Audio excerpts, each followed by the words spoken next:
नमस्कार दोस्तों, स्वागत है आपका ओनली स्टडी 101 के प्लेटफॉर्म पे। दोस्तों, किसी भी एग्ज़ाम के ट्रेंड को समझने के लिए आपको दो चीज़ें जानना बहुत ज़रूरी है। पहला जो है उस एग्ज़ाम का सिलेबस, उस एग्ज़ाम का पैटर्न, और दूसरा जो है उस एग्ज़ाम के प्रीवियस ईयर क्वेश्चंस। अगर जो है आप प्रीवियस ईयर क्वेश्चंस को देखेंगे तभी जो है उस एग्ज़ाम के ट्रेंड को समझ पाएंगे कि जो है किस टाइप के क्वेश्चन बनते हैं, कितनी डीपली क्वेश्चन बनते हैं, कहाँ से बनते हैं, किसको फोकस किया जा रहा है। इसको समझने के लिए सबसे ज़रूरी है प्रीवियस ईयर क्वेश्चंस को समझना। तो दोस्तों 2000 इसी कड़ी में हम जो है 2021 पेट फर्स्ट शिफ्ट में जो पेपर हुआ था उसको आज डिस्कस करने जा रहे हैं। तो इसमें जो है संपूर्ण पेपर को देखेंगे। तो आइए देखते हैं। क्वेश्चन नंबर 1 है, भारत में शासन करने वाले दिए गए शासकों का कालक्रमानुसार सही क्रम क्या है। तो देखिए दिया है शेरशाह सूरी, अकबर, अलाउद्दीन खिलजी और इल्तुतमिश। तो सबसे पहले कौन आया था? तो इल्तुतमिश, उसके बाद अलाउद्दीन खिलजी, देन आया था शेरशाह सूरी, उसके बाद अकबर। तो सही उत्तर क्या हो जाएगा? बी। देन है, निम्न में से कौन से संत शिवाजी के समकालीन थे? तो शिवाजी के समकालीन थे तुकाराम।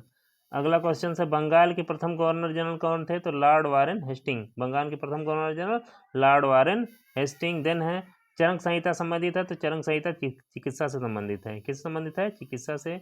नेक्स्ट क्वेश्चन है, निम्न में से कौन सा जोड़ा सही नहीं है? तो इसमें जो है BC 261 कलिंग युद्ध, ये सही है। बी में है AD 78 शक संवत की शुरुआत, ये भी सही है। और AD 622 मुस्लिम युग की शुरुआत, ये भी सही है। AD 1709 औरंगजेब की मृत्यु, जबकि औरंगजेब की मृत्यु 1707 में हुई थी। तो इस तरह से डी वाला ऑप्शन जो है सही सुमेलित नहीं है। तो इस तरह से डी ऑप्शन इसमें सही हो जाएगा। BC मीन्स होता है बिफोर क्राइस्ट और AD मीन्स होता है एनोडोमनी, ये आपको पता होगा। देन अगला क्वेश्चन है, इनमें से किसे भारत के ग्रांड ओल्ड मैन के नाम से जाना जाता है? तो दादा भाई नौरोजी। यानी ग्रांड ओल्ड मैन कौन है भारत के? दादा भाई नौरोजी। अगला क्वेश्चन है, सन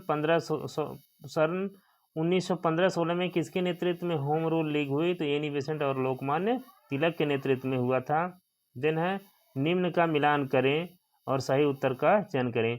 तो ब्रह्म समाज की स्थापना किया था राजा राम मोहन राय ने। रामकृष्ण मिशन की स्थापना स्वामी विवेकानंद। आर्य समाज दयानंद सरस्वती। और सत्यशोधक समाज जो है ज्योतिबा फूले। तो इसका सही उत्तर हो जाएगा सी। अगला है, करो या मरो का नारा किसने दिया था? महात्मा गांधी। नेक्स्ट है, जब सुभाष चंद्र बोस ने भारतीय राष्ट्रीय कांग्रेस के अध्यक्ष पद से इस्तीफा दिया तो इस पद का प्रस्ताव किसे दिया गया? डॉक्टर राजेंद्र प्रसाद। सलालपन बिजली परियोजना किस नदी पर स्थित है? तो ये चिनाब नदी पर स्थित है। सलालपन बिजली परियोजना कहाँ पर स्थित है? चिनाब नदी पे। बसंत विषु कब होता है? 21 मार्च को होता है। राजस्थान में खेतड़ी परियोजना किसके उत्पादन के लिए प्रसिद्ध है? तो तांबा के उत्पादन के लिए, आपको पता होगा। काजीरंगा राष्ट्रीय उद्यान असम में है। दिन है, निम्नलिखित में से कौन सी हिमालय नदी तंत्र की नदियां हैं?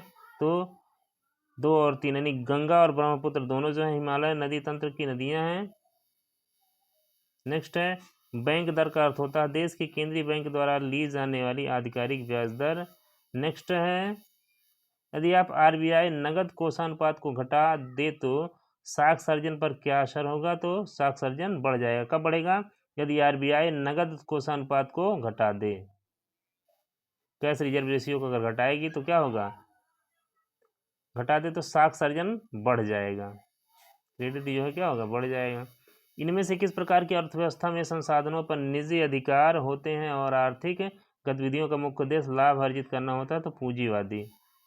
100 रुपये का नोट किसके द्वारा हस्ताक्षरित होता है? RBI governor. देन फेमा का पूर्ण रूप क्या है? Foreign exchange management act. Bharat के संविधान में जन स्वास्थ्य एवं स्वच्छता किसमें शामिल है? राज्य सूची में।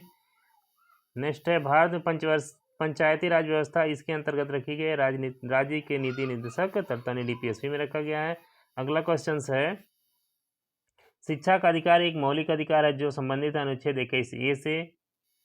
आप लोगों को पता है। निम्न में से किसने संविधान सभा में उद्देश्य प्रस्ताव रखा? तो जवाहरलाल नेहरू ने रखा था। नेक्स्ट है, भारतीय संविधान के किस अनुच्छेद में अल्पसंख्यकों के हित निहित हैं? तो अनुच्छेद 29। ठोस चालक में धारा प्रवाह होते हैं मुक्त इलेक्ट्रॉन। नेक्स्ट है, प्रकाश वर्ष किसके मापन की इकाई है? तो 1 वर्ष में निर्वात में प्रकाश द्वारा चली गई दूरी की। दिन है, ब्लीचिंग पाउडर का रासायनिक नाम यह भी है कैल्शियम ऑक्सीक्लोराइड CaOCl2। ये ब्लीचिंग पाउडर का जो है रासायनिक नाम है कैल्शियम ऑक्सीक्लोराइड। 18 कैरेट सोने में खरे सोने का प्रतिशत होता है? तो 75% होता है। संतरे में बहुतायत होता है विटामिन सी। अगला क्वेश्चन है under root question mark 196 equal to 72/56, तो इसकी वैल्यू अगर आप कैलकुलेट करेंगे तो 324 आएगा। देन है ये मैथ के क्वेश्चन है, देखिए इसका सही उत्तर ये है, इसका क्वेश्चन जो है बी सही है, ये इसका जो है 16% घट जाएगा और इसका जो है डी वाला आंसर सही हो जाएगा। देन आगे देखते हैं एकल शब्द का विलोम क्या होगा, तो बहुल। एकल का विलोम क्या होगा, बहुल। दर्भ का पर्यायवाची अहंकार। मन को हरने वाला वाक्य के लिए नीचे दिए गए विकल्पों में से एक शब्द क्या होगा, तो मन को हरने वाला के लिए मनोहर। गागर में सागर भरना मुहावरे का अर्थ है थोड़े में बहुत कहना। शुद्ध वर्तनी का चयन, तो महत्वाकांक्षा, सी वाला ऑप्शन इसमें सही हो जाएगा।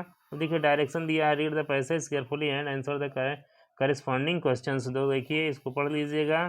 देखिए ये many sided personality means a person having buried interest, यानी ऐसा व्यक्ति जिसके पास हर क्षेत्र में इंटरेस्ट, जिसे हर क्षेत्र में इंटरेस्ट हो। पंडित नेहरू एंजॉयड। देखिए इन ये जो क्या नाम है पैसेज आधारित जो क्वेश्चंस होते हैं उसको आप पैसेज को कंप्लीटली पढ़ के ही आंसर दीजिएगा। तो अब आगे अगला क्वेश्चन देखेंगे। Give antonyms for the following transparent. Transparent का क्या होगा, ऑब्फेक्यू होगा। साइनिम्स देना है फेमस का, तो फेमस का साइनिम्स क्या होगा, पॉपुलर होगा। देन है इसके अलावा जो है ये तो पैसे से निकलेगा इसका आंसर। देन है दिए गए विकल्पों में से संबंधित शब्द का चयन कीजिए। पक्षी विज्ञानी पक्षी, इंद्रिय विज्ञानी मानव। जीके का क्वेश्चन है रीजनिंग का। उस शब्द का चयन कीजिए जो समूह के बाकी शब्दों से मेल नहीं रखता है। तो दही, मक्खन, पनीर और तेल। देखिए दही, मक्खन और पनीर तीनों जो है मिल्क प्रोडक्ट हैं और तेल मिल्क प्रोडक्ट नहीं है, तो तेल क्या हो जाएगा, उससे अलग हो जाएगा। नेक्स्ट क्वेश्चन है किसी निश्चित कूट में प्रोडक्शन को इस तरह लिखा जाता है, तो इसी कूट में इसको किस प्रकार लिखा जाएगा, तो इसको जो है इसका ऑप्शन ये सही हो जाएगा। रीता की ओर इशारा करते हुए निखिल ने कहा मैं उसकी माँ के पुत्र का इकलौता पुत्र हूँ। रीता निखिल से किस प्रकार संबंधित है, तो बुआ, इसका सही आंसर हो जाएगा। यदि किसी वर्ष में 25 अगस्त को गुरुवार है तो उसी महीने में सोमवार की संख्या 5 हो जाएगी। अगला क्वेश्चन है निम्न में से किस शहर में लाइट हाउस परियोजना का क्रियान्वयन नहीं हुआ, तो पटना में। कौन सी भारतीय दूरसंचार कंपनी विश्व की 5वीं सबसे मजबूत ब्रांड है, तो रिलायंस जियो। देन है bold bamboo oasis on lands in droughts परियोजना हाल ही में भारत के किस राज्य में शुरू की गई, तो राजस्थान में शुरू की गई है। संयुक्त राष्ट्र की कोवैक्स योजना के अंतर्गत कोविड-19 की मुफ्त वैक्सीन पाने वाला पहला देश कौन सा है, तो घाना है, याद रखिएगा। अंतरिक्ष में जाने वाली भारतीय मूल की दूसरी अमेरिकी महिला अंतरिक्ष यात्री कौन है, तो श्रीश बांदाला हैं। उस भारतीय पहलवान का नाम क्या है जिस पर हाल ही में डोपिंग के लिए 2 साल का प्रतिबंध लगाया गया, तो सुमित मलिक। भारत में वह कौन सा प्रथम राज्य है जहां एंड कैबिनेट प्रणाली लागू की, तो हिमाचल प्रदेश। देन है किस भारतीय मंत्रालय द्वारा हाल ही में 2019-20 के लिए यूडाइस शुरू किया गया, तो शिक्षा मंत्रालय के द्वारा।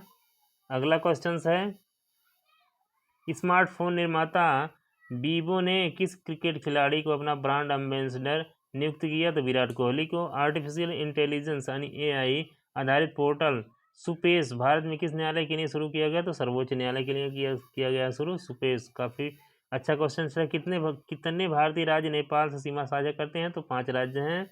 निम्न में से कोस्टा रिका की राजधानी कौन सी है, तो सान जोस है। कोस्टा रिका की राजधानी याद रखिएगा सान जोस। नेक्स्ट क्वेश्चन है केंद्र शासित प्रदेश लक्षद्वीप की आधिकारिक भाषा निम्न में से क्या है, तो मलयालम है। अगला भारत के संविधान के अनुसार लोकसभा के सदस्यों की अधिकतम संख्या क्या है, तो 552 है। हिंदी दिवस कब मनाया जाता है, 14 सितंबर को मनाया जाता है। इनमें से कौन सा देश सार्क का सदस्य नहीं है, तो म्यांमार जो है सार्क का सदस्य नहीं है। अगला क्वेश्चन देखते हैं निम्न से किस स्थान पर अजंता एलोरा की गुफा स्थित है, तो औरंगाबाद महाराष्ट्र में स्थित है। ओणम किस भारतीय राज्य केंद्र शासित राज्य का सांस्कृतिक उत्सव है, तो ओणम जो है केरल का है, याद रखिएगा। निम्नलिखित में से कौन सा ग्रह सूर्य के सबसे नजदीक है, तो बुध है। नोबेल पुरस्कार जीतने वाले प्रथम एशियाई कौन थे, तो रविन्द्रनाथ टैगोर थे। नेक्स्ट है देखिए गद्यांश आधारित है, तो इसको गद्यांश को पढ़ के करिएगा, ठीक है। देखिए इसमें हो जाएगा मानव जाति के विकास के लिए देन है विश्व शांति की स्थापना के लिए सबसे आवश्यक है अहिंसा और प्रेम। देन कठोर से कठोर हृदय को भी कोमल बनाया जा सकता है अहिंसा द्वारा। किसी राष्ट्र के स्वर्णिम युग के प्रमुख तत्व शांति, सुख और रचनात्मकता। नितांत शब्द का उपयुक्त पर्याय बिल्कुल।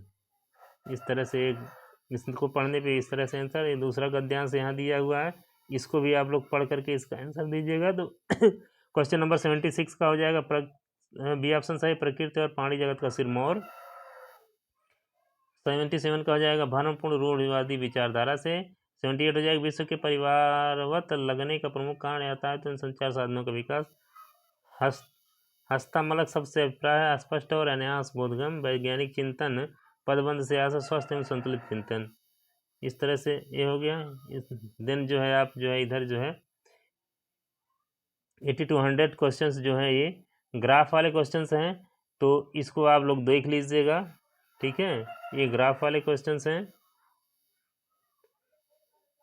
इसको जो है बिना बोर्ड के सॉल्व नहीं कराया जा सकता है, तो ये ग्राफ के क्वेश्चंस हैं। इस तरह से हमने जो है जीके और हिंदी से रिलेटेड जितने भी क्वेश्चन थे उसके सही हल को कराने का प्रयास किया है। दोस्तों अगर वीडियो हेल्पफुल लगे तो चैनल को जरूर सब्सक्राइब करें। धन्यवाद। Thanks for